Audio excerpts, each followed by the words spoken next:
Good evening. Great to be learning with you on a Thursday. Big night, making a siyum on tractate Bava Metzia, completing our journey through the 22nd volume of the Talmud, Bava Metzia. And tonight we'll open Bava Basra. Let's light up the darkness. Who's in the house? Stephen in New Hampshire, Yehudit in South Carolina. Congratulations to everybody on completing Bava Metzia. Thank you, Nina and Sal, for this meaningful siyum and all that you do to share Jewish wisdom every day. Thank you, Yehudis. Bill in mid-Missouri, Paula in the Great Northwest, Shandora in the Bronx, Belle in Texas, Bella in Florida, Joe in the Inland Empire, Paula says Shalom, Melissa in Great Neck, Sharon in New Jersey. Sharon says, by the way, our township is taking away that pesky tree that we were talking about yesterday. That's awesome. Capiz in the Philippines. And while I reload that page, over on the YouTube side, Ella's in the house. Marjorie in Georgia. Marie in Freeport. Chaim in Florida. I am aware that there's competitive programming going on with our siyum in the nation at this time.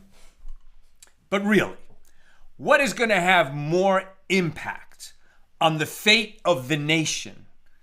Our learning as we complete our journey through Bava Metzia, or some other event on TV? Debatable, but you'd have to come out on the side of Torah, wouldn't you? Let's do it. I'm sure everybody has their DVRs set anyway.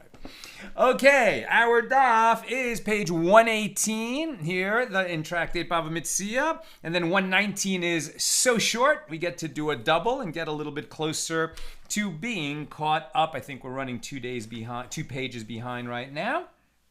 So we pick this up about, pretty far into, about halfway down, page 118a. So our Mishna that we're discussing is Mishna number 4 here in chapter 10, which was about this, this cave containing an olive press. And then it's a cave, it's kind of like built into the side of a hill, and above the cave is somebody else's garden where their vegetables are planted. And so when the roof of this cave collapses on the olive press, it also interferes with the garden. Or we had the other case of somebody whose tree falls off their property onto the public domain or into the neighbor's property. Either a fence could collapse, same idea. And how do we deal with that situation? So the Mishnah taught that if an employer seeks to pay his laborer with straw, right? So if you hire somebody and you're going to say, and they assume you're going to pay them money, and then at the end of the day you say, instead of paying you money, I'm going to pay you with some of the materials that you were gathering. Like if you were baling straw for me, I'm going to say take a hay bale instead. Did I miss something? No. And I say take a hay bale as payment, so the court doesn't listen to me, I can't force the laborer to take the hay bale. But if I say take the hay bale and he says, okay, fine, I'll take the hay bale, then he takes it and I can't change my mind, okay? So the Mishnah taught that if an employer seeks to pay his laborer with straw, the court does not listen to him. So the Gemara asks, but isn't it taught in a Baraisa that the court does listen to him? And the Gemara answers, Rav Nachman said, La Kasha, this is not difficult. The ruling of the Mishnah here, that the court does not listen to him, this is stated with regard to a case of work done with the employer's own property. And the ruling of the Baraisa there, that where the court does listen to him, meaning the employer is permitted to pay the worker with the materials that the worker was working with. When is that permitted? That is permitted with regard to work done with the property of another person. And there, the employer's request is accepted. And there's going to be 2 different ways that can happen, as we shall see. But the important thing to remember is, if I bring a worker onto my property and I say to him, Gosh. And I say to him, bale my hay in my field, then at the end of the day, I can't force him to take a hay bale as wages, right? Because it's my property that he's working with, and that's when I'm not allowed to do it. That's the general principle. So the exception is going to be, which is unusual, where I hire him to work not on my property or not with my goods. So where does that come up? We shall see. So Rava said to Rav Nachman, in a case where the worker is working with his, in a case where he is working with his own property, meaning the employer is working with his own property, what is the reason that the court does not listen to him? As the laborer can say to the employer, the responsibility of paying my wage is on you. You hired me. You told me that you were going to pay me, so pay me. But if the worker was brought by the employer to work in the field of the employer's friend, then what? If he was working with the property of his friend, then the responsibility of paying his earnings is still on the employer. As it is taught in a baraisa, with regard to one who hires a laborer to perform work on his own field, and the employer mistakenly showed the worker the field belonging to his neighbor and told him to work there. Right? So I brought him to harvest in my field, but I lost track of where my field ends and my neighbor's field begins. Right? We planted the same crop. And so I ended up putting the worker that I hired on my neighbor's field. And he did the same work for my neighbor that he would have done for me. Can I, at the end of the day, when he comes to collect his wage that I hired him to do, can I say to him, well, listen, you ended up working on my neighbor's field. Go get paid by him. No, I can't say that because I hired him. It's incumbent on me to pay him. As it is taught in baraisa, with regard to one who hires a worker to perform work in his own field and mistakenly shows the worker the field belonging to another and told him to work there, the employer must give the worker his full wages. And then the employer can go to the neighbor and say, listen, I brought in a guy that improved your field for you. Pay me the value of the improvement that my worker performed in your field. That I can ask my neighbor to do, and he should pay me. So that doesn't explain what we're talking about here, whether I can force the worker to take, produce as a wage rather than money. So rather, Rav Nachman said a different explanation. La Kashit is not difficult. The ruling of the Mishna here that the court does not listen to the employer who seeks to pay wages with produce rather than money is stated with regard to work done with the employer's own property. And the ruling of the baraisa there, that the court does listen to him, is stated with regard to work done with ownerless property. So now there is no neighbor that neither I can get reimbursed from, nor my worker could get paid from. There's ownerless property. So very interesting. Imagine if I detect, right, that a bunch of produce has been abandoned, or that, let's say that there's a public forest where this is permitted, and there's a bunch of berries there, right? So I hire a worker to come and gather the berries from me from this public forest, and then I see an opportunity. I'll pay him to do that. I'll take all the berries. I'll transport them to the market, and I'll market them and sell them, right? So it's permitted. These were ownerless berries, so I hired a guy to gather them for me. Now, he could have gathered them for himself, but he took the job of gathering them for me. So what he's collecting is for me. It began ownerless. So then what? For example, the employer hired him to gather ownerless hay and later said to the worker, you can keep some of the hay as your wages. In that case, according to Rav Nachman, he can force the worker to take some of that produce as his wage. Very interesting. It's counterintuitive. Why is it that, well, if it's my hay to begin with, I can't force the worker to take that as his wage, but if it wasn't mine to begin with, I can. Right? Let's keep reading. So Rava doesn't agree with this. Rava raised an objection to Rav Nachman. It was taught in a baraisa. The found item of a salaried laborer belongs to himself. Right? So if I hire you, for example, to paint the fence in front of my house, right? And while you're painting my fence, you look down on the public sidewalk and you see a quarter. Right now, you're standing on a public sidewalk. You're painting the fence that's on my property. The quarter is on the public sidewalk. You are my employee at that time, but I hired you to paint the fence. You found a quarter on the sidewalk. Can you keep the quarter? Yes. And there's a limit to when that applies and when it doesn't. But generally speaking, yes. Let's keep reading. When the employer, right, so the found item of a salaried laborer belongs to the worker. When is this so? When the employer told him to perform a specific task. For example, weed with me today, pull weeds from my field. Or if he said, hoe with me today. If the laborer finds lost property while performing that specific task, then the item that he finds belongs to him, to the worker.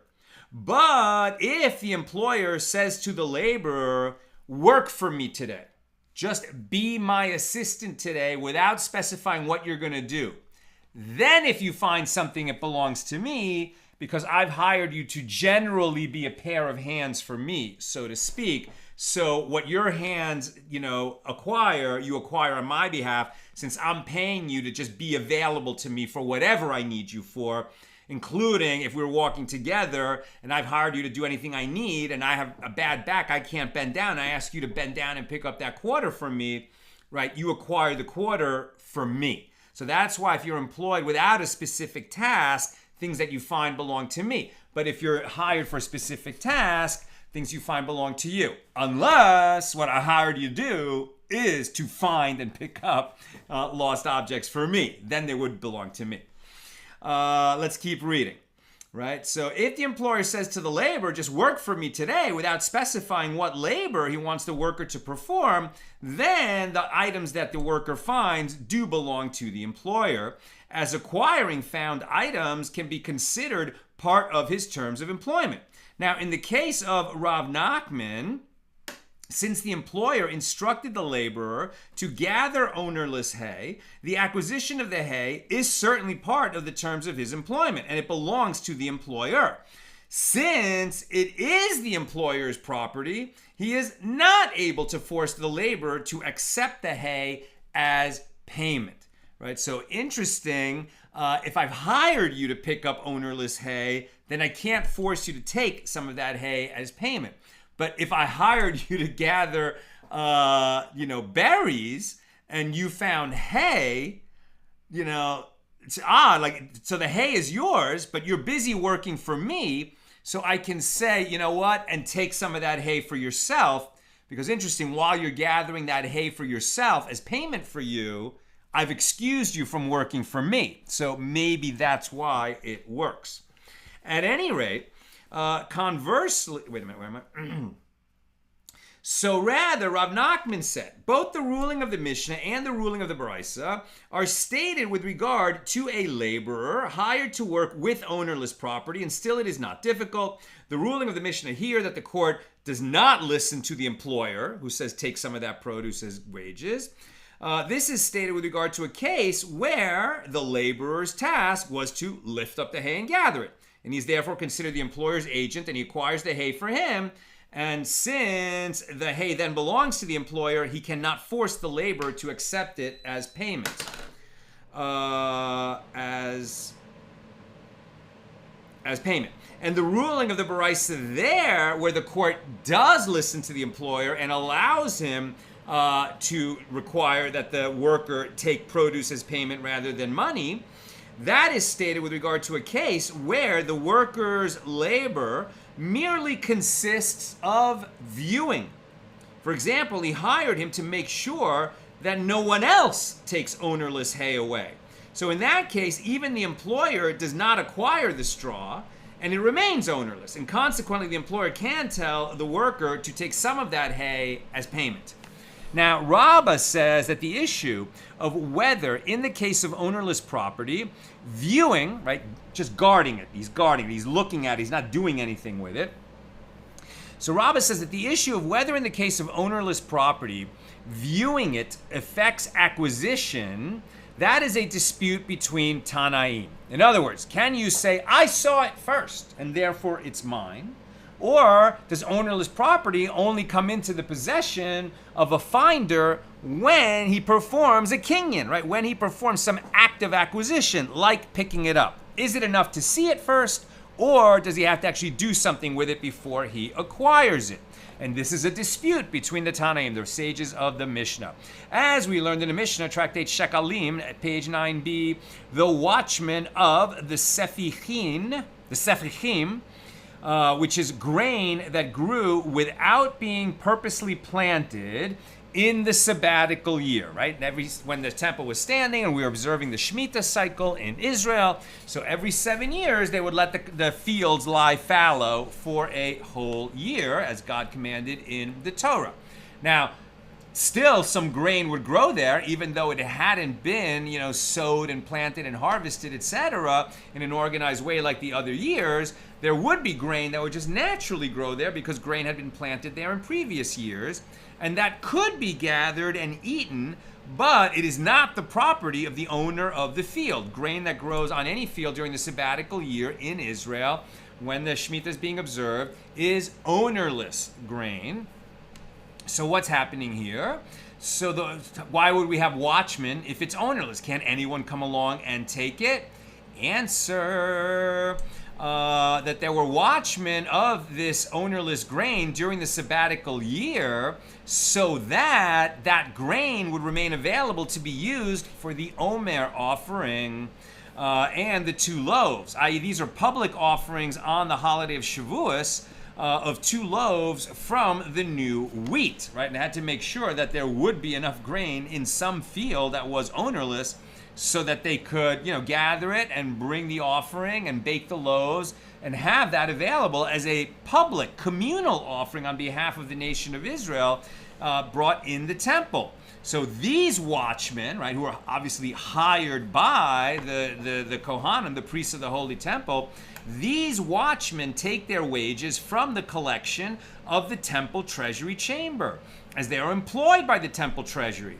And Rabbi Yosef says, one who so desires can volunteer his services and safeguard the grain, and he has the status of an unpaid Bailey. He would be working on behalf of the temple, and he's willing to do it without taking money because he just wants to participate in this very holy procedure that leads to an offering being brought on Shavuos.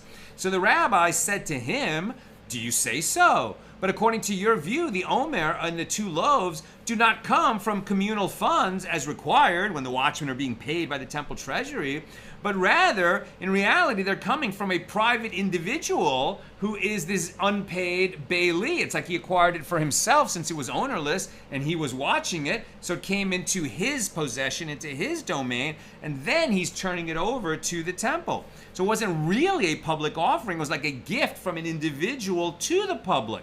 And the Gemara said, and so that would tend to suggest that, at least in the view of Rabbi Yosef, that the reason it's not a public offering, a purely public offering, is because this guy who was watching it without getting paid acquired it. Well, did he touch it? Did he do anything with it? No, he was just watching it. Now, it's not like he just walked by and saw it, right? He stopped and became a watchman over it, but he never touched it.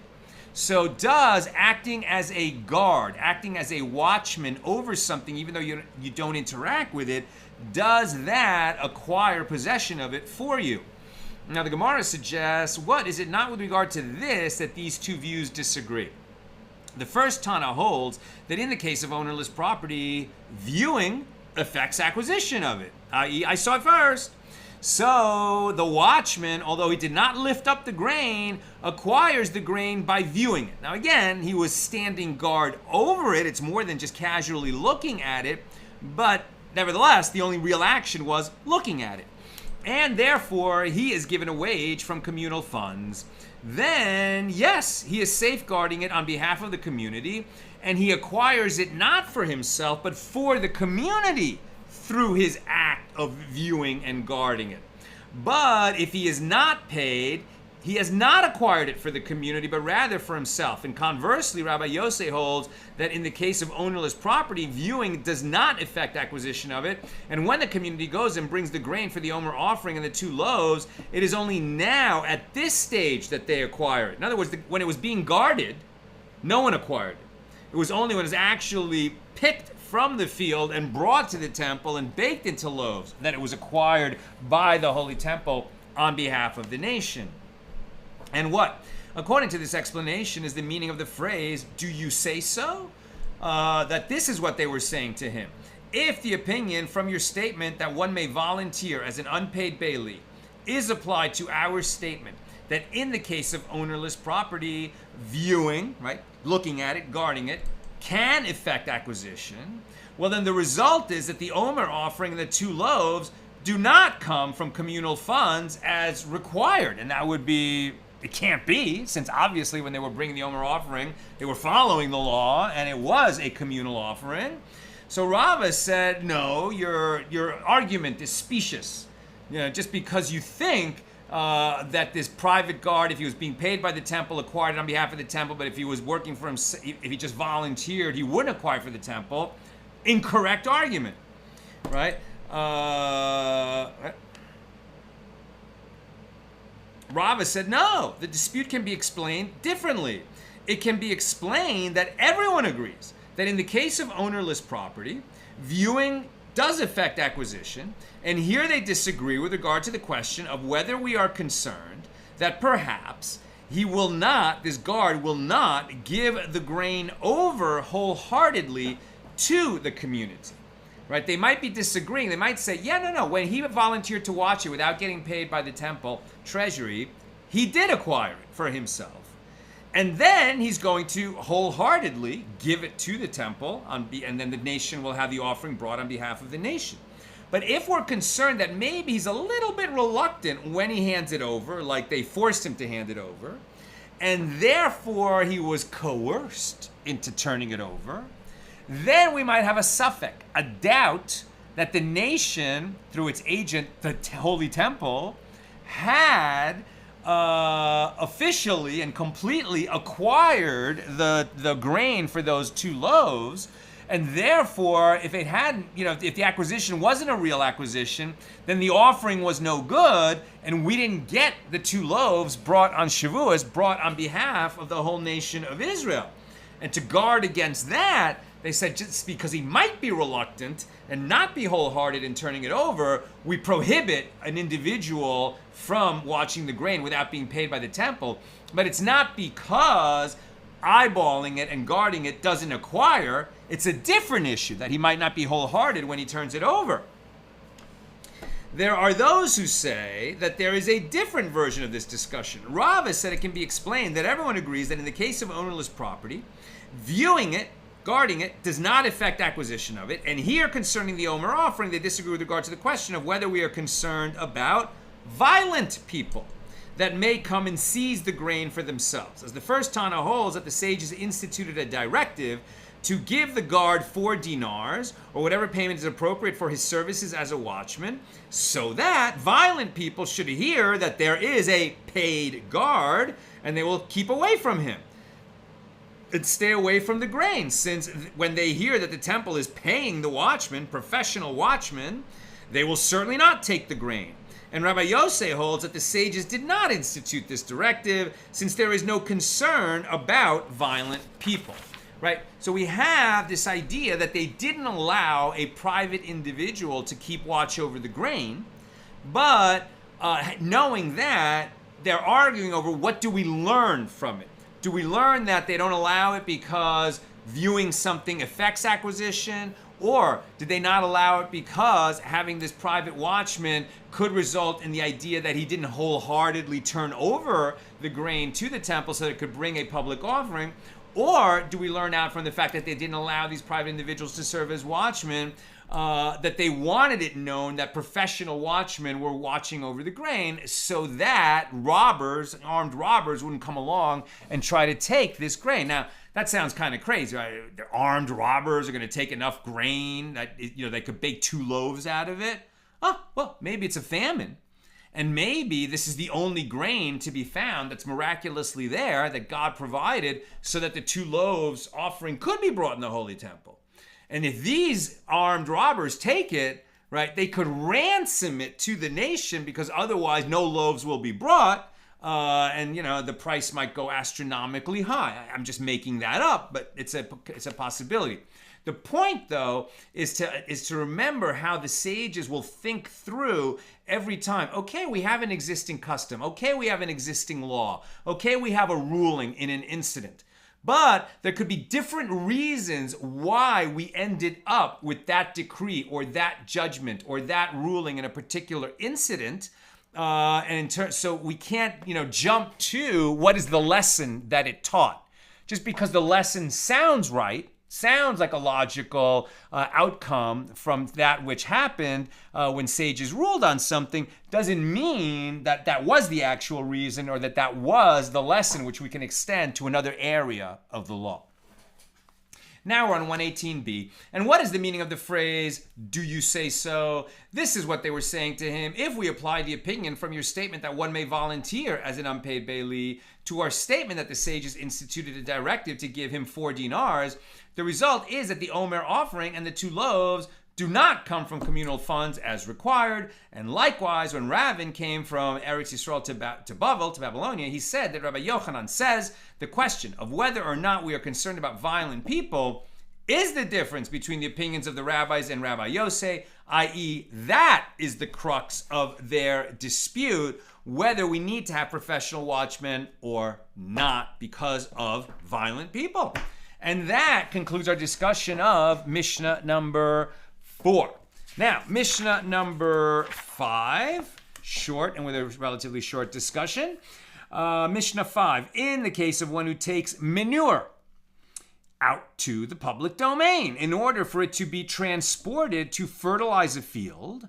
So he who takes it out from his property takes it out, and immediately the one who takes to fertilize the field takes it to fertilize the field. Meaning they must relocate the pile of manure immediately without allowing it to sit around in the public domain. We don't want a guy to remove all the manure from his field, make a pile in the road because somebody's going to come along and pick it up and take it to the fertilizer place.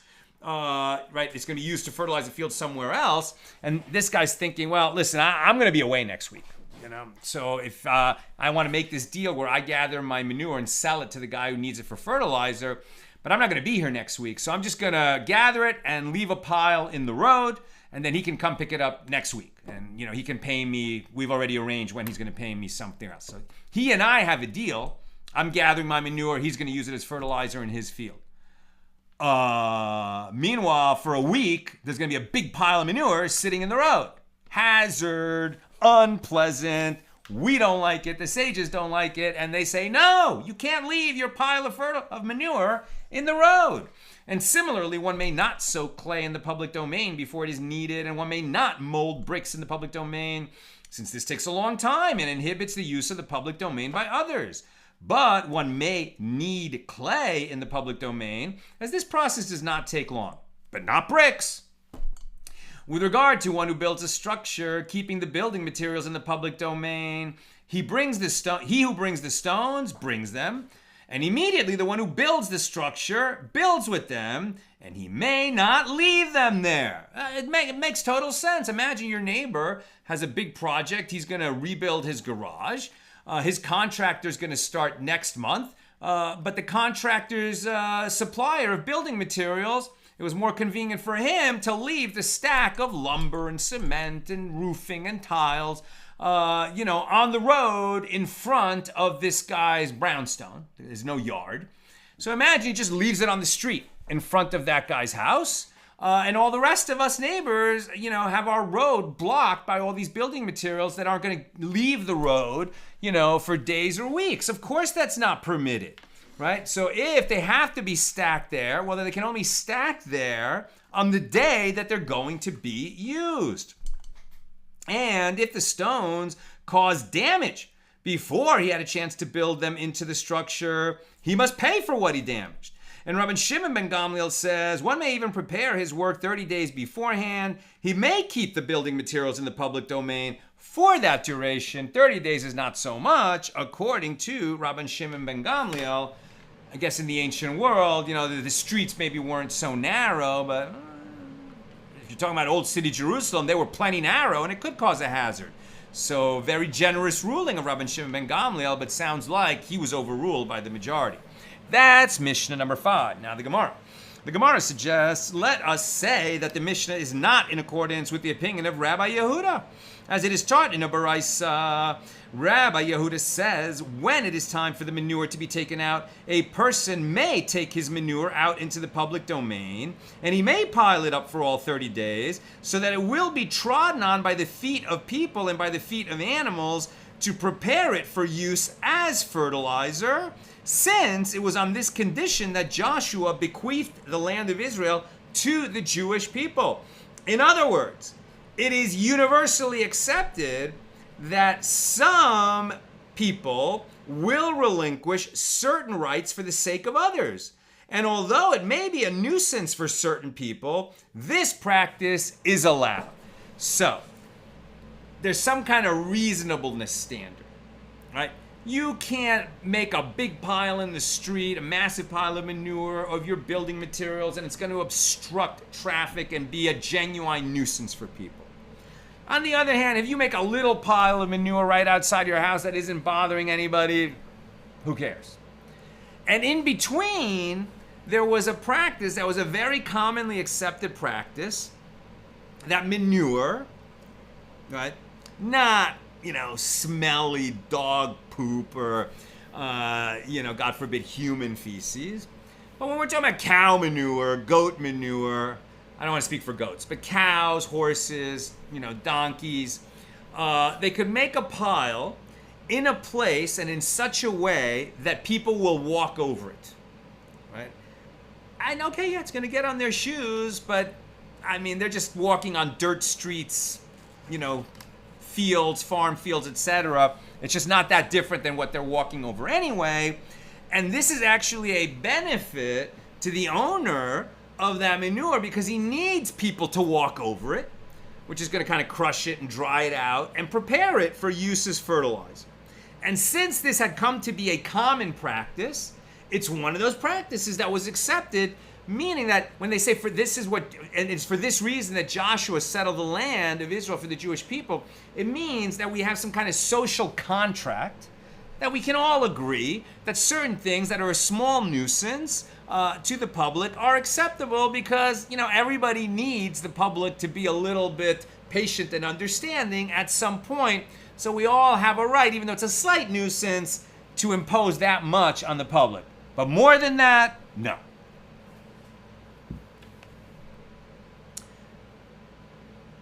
The Gemara responds, you may even say that the Mishnah is in accordance with the opinion of Rabbi Yehuda, since Rabbi Yehuda concedes that although he acted within his rights, if the manure caused damage, the one who placed it there is liable to pay. Okay, we'll let it sit there so we can all walk over it for you, which helps you out. But if your manure being there actually damaged someone in some way, then you are going to be liable for that. Rabbi Yehuda concedes, is liable to pay. And the Gemara asks, but didn't we learn in a Mishnah, tractate Bava Kama, that Rabbi Yehuda concedes with regard to a Hanukkah lamp placed in the public domain that ignited a fire and caused damage, that the one who placed the Hanukkah lamp there is not liable. He is exempt because he acts with the permission of the court to use the public domain in this manner, which indicates that one who acts with the permission of the court, right, with the permission of the sages, is exempt from liability for damage. Right? It's a mitzvah, it's a commandment to light your Hanukkah lamp outside your house to publicize the miracle of Hanukkah. So if a camel, walks by and it's got flax or hay as a load on it, and it walks by this Hanukkah lamp and it catches fire and it can cause damage, so is the one who left that open flame outside going to be liable? Rabbi Yehuda would concede that he is not liable. So the question is, why is he not liable? Is he not liable because the court allowed him to put that lamp out there? If so, then why should the one who puts a manure pile outside his house for people to walk on, which he does so with the permission of the sages, and then it actually does cause damage, why should he be liable? He didn't do anything wrong. He left it out there with the permission of the sages. So why would he be liable if in fact the manure causes damage? Can't we learn out from the case of the Hanukkah lamp, which is done with the permission of the sages and the person is not liable, that the guy with the manure pile is also not liable? Yes? Not so fast. And what is the reason that he is exempt? Not that he acted with the permission of the court? And the Gemara says, no. The reason he is not liable is because he acted with the permission of a mitzvah.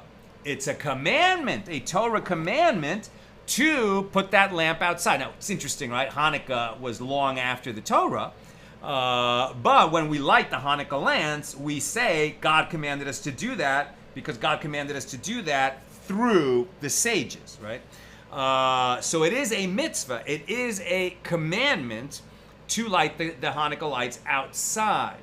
That's what protects and shields that guy from liability when his open flame ends up causing fire. But when the other guy left his manure pile in the street for people to walk over, he had permission to do that, but he wasn't fulfilling a mitzvah.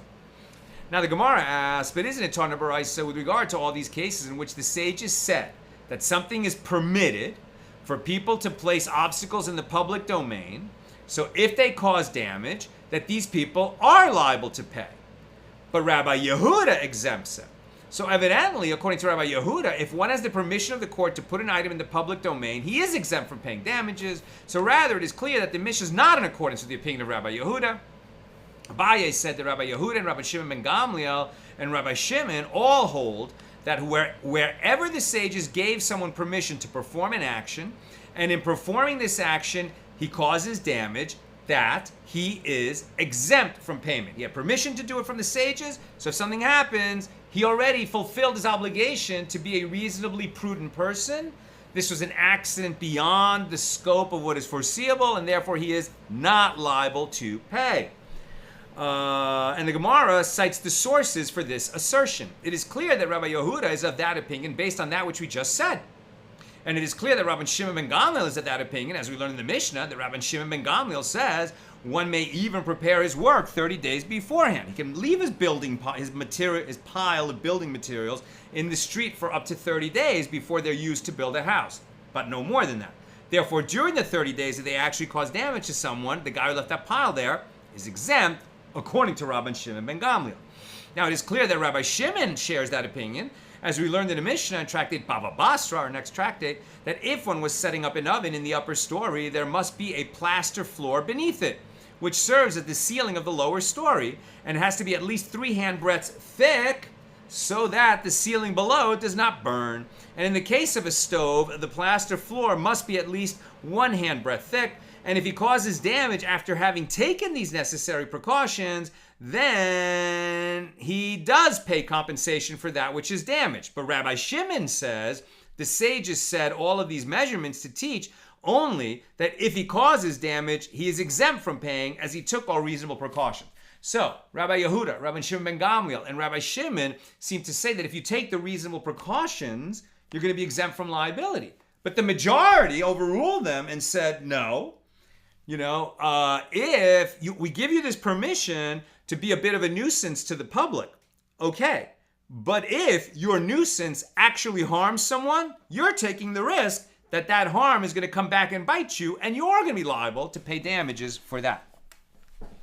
Now, the sages taught, once the stone cutter has delivered the stones to the chiseler, from that point on, the chiseler is liable for any damage caused by them.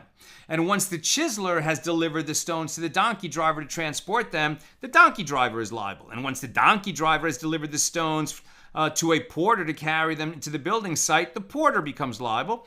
And once the porter has delivered the stones to the builder is liable. And once the builder has delivered them to the master builder, who places and straightens the stones on the structure itself, then the master builder is liable. In other words, there's a chain of transmission of these building materials, and whoever is actually responsible for them right now, the donkey driver, the porter, the builder.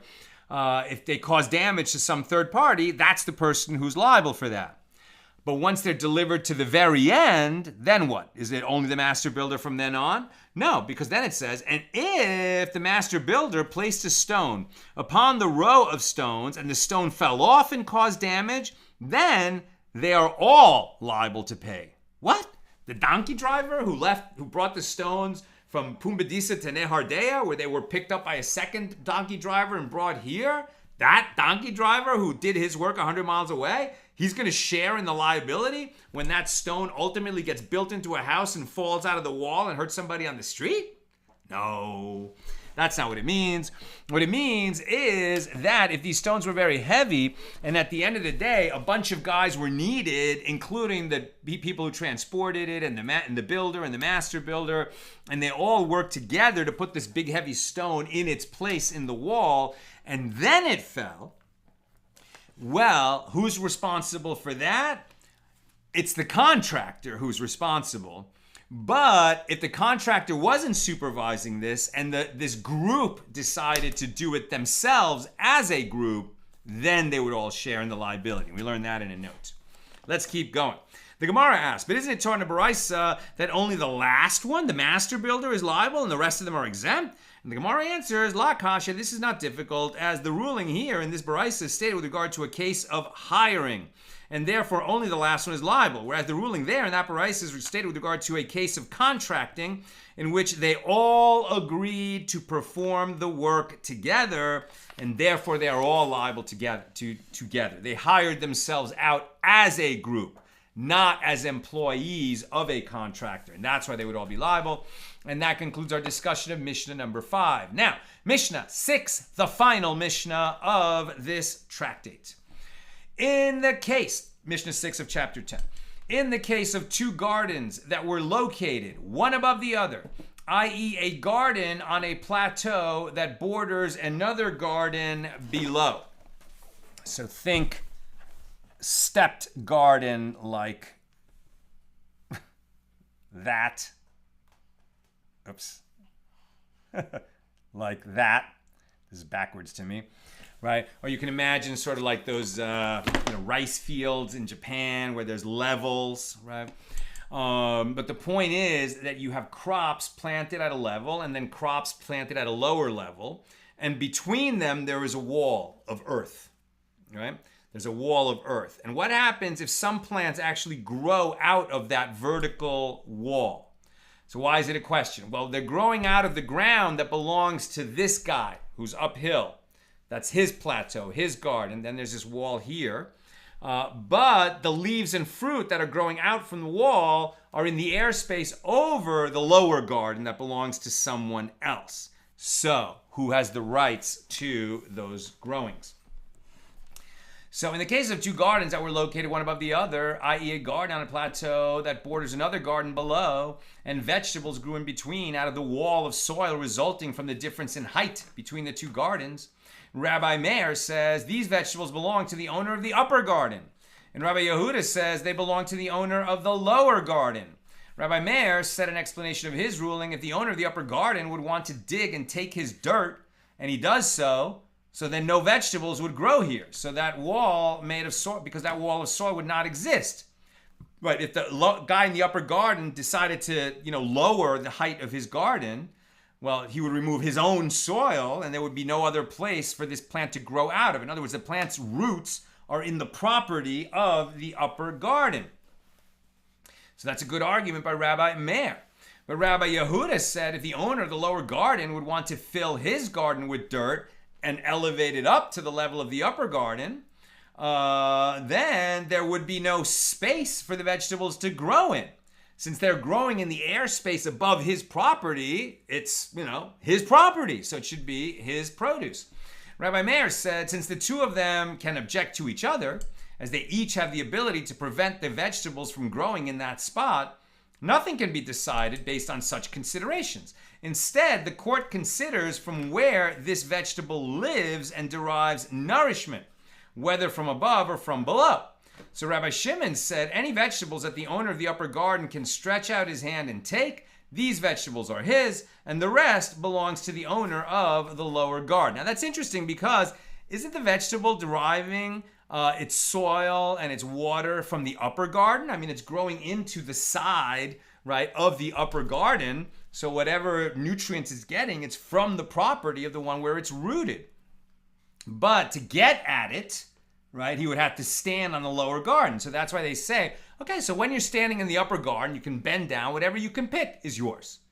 But since the rest of it is occupying space in the, in the lower garden, then he can take the rest of it. That's the Mishnah. Now the Gemara, final Gemara. Rava says, with regard to the root of the vegetable growing out of the wall of soil, everyone agrees that it is the property of the owner of the upper garden, since the ground belongs to him. When they disagree, it is with regard to the leaves, which grow above the airspace of the lower garden. And Rabbi Meir holds, cast its leaves after its root. Consider that it's one plant. So if the roots belong to the upper garden, so should the leaves. And Rabbi Yehuda holds, we do not say, cast its leaves after its root. So the Gemara comments, and they follow their line of reasoning, as it is taught in a Baraisa with regard to a tree belonging to one individual that grew on land owned by another. That which sprouts from the trunk and from the roots, these belong to the owner of the land. This is a statement of Rabbi Meir. Rabbi Yehuda says, that which sprouts from the trunk belongs to the owner of the tree, and anything that grows from the roots belongs to the owner of the land. And this statement demonstrates that according to Rabbi Yehuda, ownership of the sprouts is not determined exclusively based on ownership of the roots. This actually really comes home to me because we have a palm tree in front of our house, and for a long time there was this, like, I don't know how to put it otherwise than it was like an alien parasitic tree growing out of the trunk of the palm tree near where it meets the soil. It was very weird. It's a palm tree, right? It's a palm tree, like, just straight up tall palm tree. But out of its, right near the ground level, but not out of the ground, literally out of the trunk of the tree, was growing a deciduous type of fig tree. Not with actual figs, but the kind of fig trees that grow, a ficus tree. Very, like, no relationship at all to the palm tree, but it was literally growing out of the trunk of the palm tree. So this is what they would disagree about, right? So Rabbi Meir would say, right, that which sprouts from the trunk and from the roots, this belonged to the land, right? So I own the land, but if I had sold the palm tree to someone else, so it's growing in my land, but somebody else owns the palm tree, right? One of these sages would say, well, if the ficus tree grew out of the palm tree, so it's the owner of the palm tree that owns it. And the other would say, well, but it's happening on Sal's land, so Sal would own the ficus tree, and that would be the kind of dispute. Okay, now we're on page 119a, final page, and there is no 119b. And we also learned a case like this in a Baraisa with regard to the prohibition against eating the fruit of a tree during the first 3 years after its planting, orla. In the case of a tree that sprouts from the trunk and from the roots of an old tree, its owner is obligated in orla, meaning you can't consume its fruit for the first 3 years, since it is considered like a new tree, and the orla years must be counted anew. This is the statement of Rabbi Meir. Rabbi Yehuda says, if it sprouts from the trunk, the owner is exempt, since it's considered like a branch of the old tree. But if it grows from the roots, the owner is obligated. And that's interesting. If I had imagine an apple tree that grew out of my palm tree, right? Now the palm tree might be 50 years old, and we say that this apple tree that suddenly develops there and starts producing fruit, are we going to say that that's considered a branch of a 50-year-old palm tree? Or are we going to say that it's a new apple tree that we shouldn't eat its apples for the first 3 years? That's what they're disagreeing about. The Gemara comments, and both cases are necessary to be stated, although they are both based on the same principle. As had it taught us only the first law, that of ownership, one could say that it is with regard to this case that Rabbi Yehuda said his ruling due to the fact that it pertains to monetary matters, but with regard to orla, which is a matter of biblical prohibition, one could say that he concedes to Rabbi Meir. And if it was stated only with regard to this case of orla, one could say that it is only with regard to this case that Rabbi Meir held his stringent ruling, but with regard to the case of monetary matters, he would have conceded to Rabbi Yehuda. Therefore, it was necessary to state both disputes. And finally, I'm so close to done, we're about to make a siyum. Questions or comments, get them in. Something that you learned and you want to take with you from this tractate, please put it in the comments. The Mishnah teaches, Rabbi Shimon said, any vegetables that the owner of the upper garden can stretch out his hand and take. This is the plant growing out of the side of an earthen wall between an upper garden owned by one person and a lower garden owned by another person. Rabbi Shimon said, any vegetables that the owner of the upper garden can stretch out his hand and take, the below ground level, those vegetables are his, and the rest belong to the owner of the lower garden. In the school of Rabbi Yanai, they say, and this is only so provided that he does not force himself, but simply stretches out his hand in the usual manner. In other words, he can't get like an apple picker on a pole and then reach down, past ground level of his garden and pick fruit that's growing in the airspace over the lower garden of his neighbor. And Rav Anan, and some say it was Rabbi Yirmiyah, raised a dilemma. If the owner of the upper garden can reach its leaves, but he cannot reach its roots, or if he can reach its roots, but he cannot reach its leaves, then what is the law? Is the plant considered to be within his reach or not? No answer was found. The question was left unresolved. Teku. And finally, Ephraim the scribe, a student of Reish Lakish, says in the name of Reish Lakish, the law is in accordance with the opinion of Rabbi Shimon. And they stated this case before the Persian king Shapur, who expressed an interest in this legal issue. He wasn't Jewish, but he expressed an interest in this Jewish legal issue. And he said to them, let us offer praise to Rabbi Shimon. He too felt that this was the best solution. And some say that it wasn't the actual king Shapur. There were several Persian kings named Shapur. But this is actually a euphemism for either Shmuel or Rabbah, who had the same kind of authority within the Babylonian Jewish community as the king had in terms of how he affected the way people live.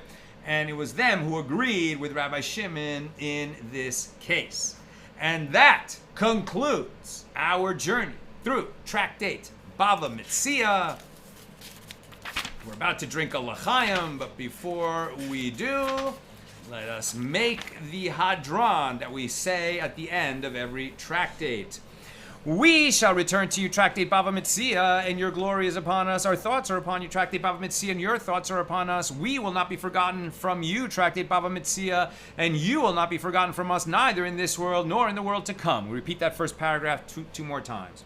We shall return to you, tractate Bava Metzia, and your glory is upon us. Our thoughts are upon you, tractate Bava Metzia, and your thoughts are upon us. We will not be forgotten from you, tractate Bava Metzia, and you will not be forgotten from us, neither in this world nor in the world to come.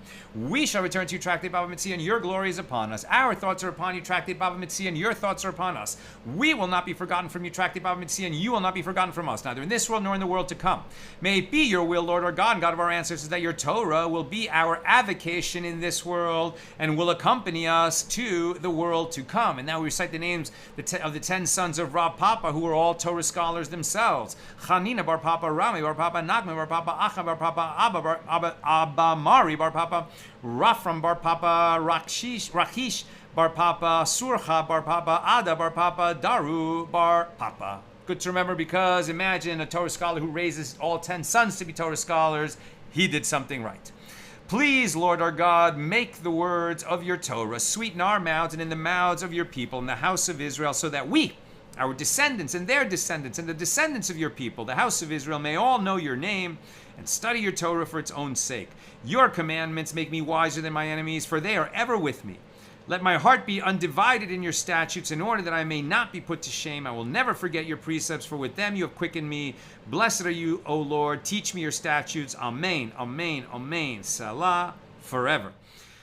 We give thanks before you, Lord our God and God of our ancestors, that you have placed our lot among those who sit in the study hall, and that you have not given us our portion among those who sit idly on street corners. We rise early and they rise early. We rise early to pursue matters of Torah, and they rise early to pursue frivolous matters. We toil and they toil. We toil and receive reward, and they toil and do not receive a reward. We run and they run. We run to the life of the world to come, and they run to the pit of destruction. As it is stated, but you, God, will bring them down into the pit of destruction. Men of blood and deceit shall not live out half their days, but as for me, I will trust in you. May it be your will, Lord my God, just as you have assisted me in completing tractate Bava Metzia, so assist me to begin other tractates and books and conclude them, to learn and to teach, to observe and to perform and to fulfill all the teachings of your Torah with love. And may the merit of all the Tanaim and Amoraim and Torah scholars stand for me and my descendants, so that the Torah will not move from my mouth and from the mouths of my descendants and the descendants of my descendants forever. And may the verse, when you walk, it shall lead you. When you lie down, it shall watch over you. And when you awaken, it shall talk with you. Be fulfilled in me. For in the Torah your days shall be multiplied, and the years of your life shall be increased. Length of days is in her right hand, in her left hand are riches and honor. May the Lord give strength to his people. The Lord will bless his people with peace. Amen. The beautiful Nina is with us. Oh, let me move the wisdom candle a little bit. Okay. And before we do anything else, whenever we finish a track, have a seat, honey. Well, have a seat and then we'll work out it so it doesn't block you. Okay. Good. And of course, we begin the next tractate immediately. Tractate Bava Basra. Good fences make good neighbors. That's what this tractate is about. And the first line of the first Mishnah: partners who wish to make a partition, a mechitza, in a jointly owned courtyard, build a wall for that partition in the middle of the courtyard. Cliffhanger. Okay, how's everybody doing? There's a couple of questions on Put them over in the Metzia. Document? Yeah. Okay, very good. I'm going to pour Chaim for us. Good. Wonderful, wonderful. Reloading this document so we can get the questions. And while that's reloading, I challenge everybody to just think of some thought, and the hour's a little late, so we'll be efficient, that you want to take with you away from Tractate Bava Metzia. And of course, this contained that key daf on page 84, where we learned the story of how Rabbi Yochanan met Reish Lakish. Very colorful story when Rabbi Yochanan was bathing in the river, and Reish Lakish was a bandit at that time, tried to accost him, and ended up becoming his student and his colleague, and one of the great sages that we quote all over the Gemara, including today at the very end of Bava Metzia. We talked about Reish Lakish. And his brother-in-law too, right? Is Rabbi Yochanan, because he married Rabbi Yochanan's sister. Right. Exactly. But the end of the story was so sad, right? Because they were talking about when does a weapon become susceptible to impurity, a sword, for example, and they disagreed. And then Rabbi Yochanan was actually deferring to Reish Lakish. But what he said was that you who were employed in, using a weapon professionally when you were a bandit would know more than I do about when a weapon is considered completed and therefore susceptible to impurity. And Reish Lakish was so offended and hurt that he was being reminded of his, colorful past, shall we say, that he sought to just leave behind. That he said, well, what good have you done for me? Meaning, in turning me into a Torah scholar, what did you really do for me? You called me a bandit when I started, and you call me a bandit today. And Rabbi Yochanan was like, who really transformed this guy into one of the great sages in Jewish history. Like, what did I do for you? And it ended up becoming a terrible argument, and it ended very badly. And Yochanan cursed Reish Lakish. Reish Lakish ended up dying. Yochanan was miserable and guilt-ridden and sad that he had no colleague to replace Reish Lakish. So I think the point that I want to make is Reish Lakish was a man of sterling character, incredible accomplishment, unbelievable learning and wisdom. And even he fell prey to taking offense where none was taken because his emotions got involved. His ego got involved. He acted like, he was human. Right? He was human. He had a bad moment. But if even the great Reish Lakish could be susceptible to having such a moment, how much more we who need to struggle every day just to make a little bit of improvement in our character traits, we're all so susceptible to slipping and falling back, and we just have to guard against that constantly. And having slipped and having been rebuked by somebody wise at your side who knows you well and tells you when you've done something wrong, You should say, thank you, honey, for the rebuke that you offered me. And I'm sorry if I got emotional in the moment and didn't accept the rebuke quickly.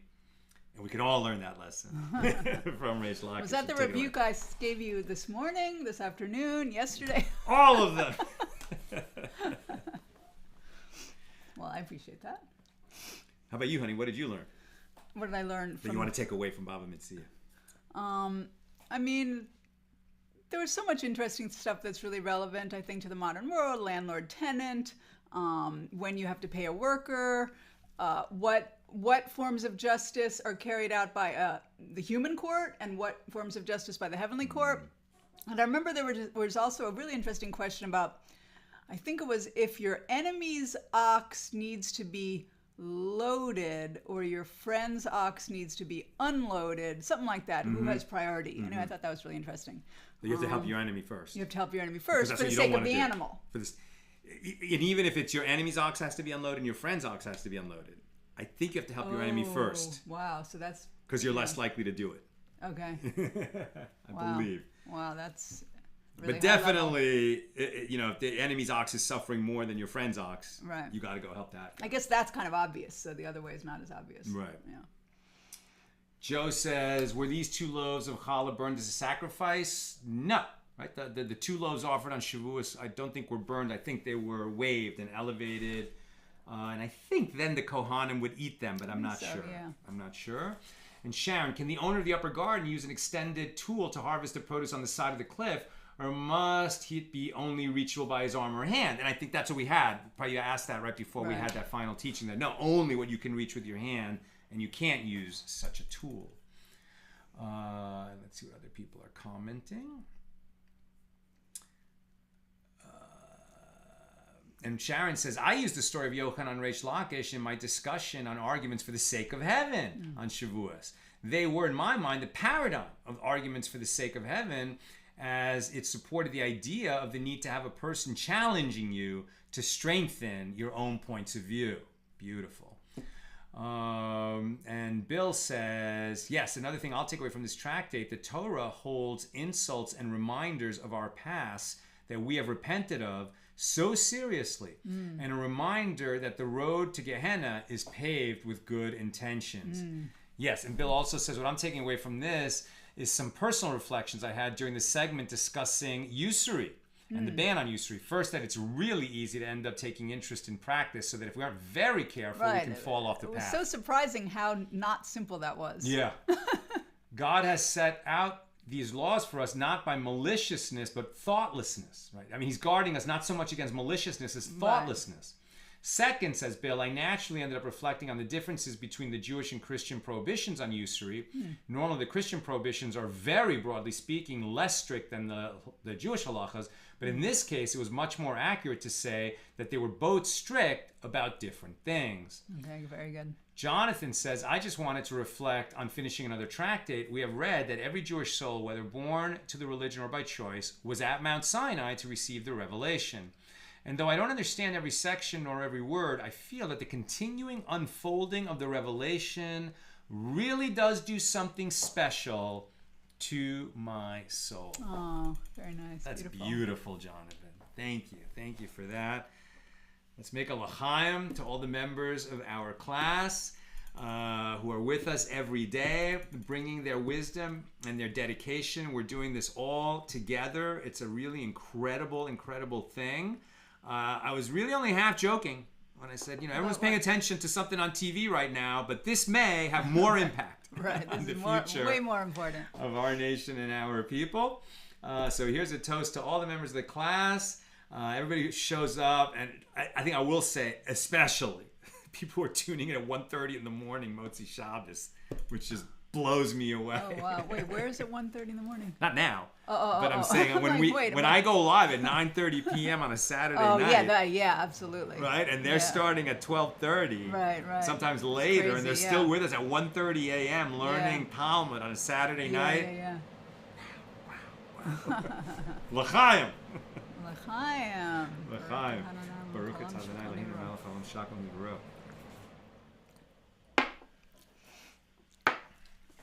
That's going to go right to my head. I haven't eaten in hours. Yes, everyone's raising their glass and saying L'chaim, L'chaim, L'chaim. It's frustrating. On Facebook, you can't. I don't think you can post images in a comment because I would love to see a picture of everybody with their l'chaim, but I don't know how to. I don't think you can do that on Facebook. Yeah. And Ilanit added the practical laws about rental property throughout was just so very modern. Yeah. Nothing has changed in the social constructs and the joys and sufferings of them. It's amazing how little has. I mean, people don't change. Human nature doesn't change. Exactly. So the kinds of disputes and issues are kind of still just as relevant.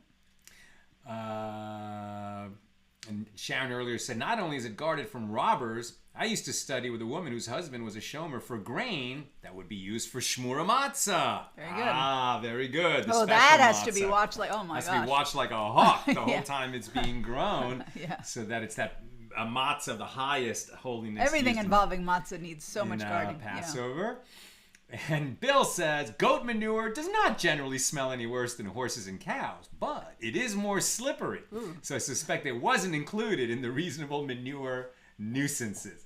You know, let's end with that because I really love it. We're ending with goat manure. Yes, because there is holiness to be found. And the Kabbalists would say, and sparks of holiness to be released in the darkest corners and the most mundane corners. And the slipperiest. And the slipperiest corners of our lives. Big l'chaim to you, my holy sisters and brothers, to my Ashes Heil, my Lady of Valor, Nina. May we complete and begin many more tractates, and God willing, I think we have 3 years to go. 3 years to go. We started in 2020. Started January of 2020, so Yeah. it's going to be summer of to go. 2027. Yeah, 3 years to go. About 3 years, we're well past the halfway point. We've completed 4.5 years, and we have 3 years to go. Yay.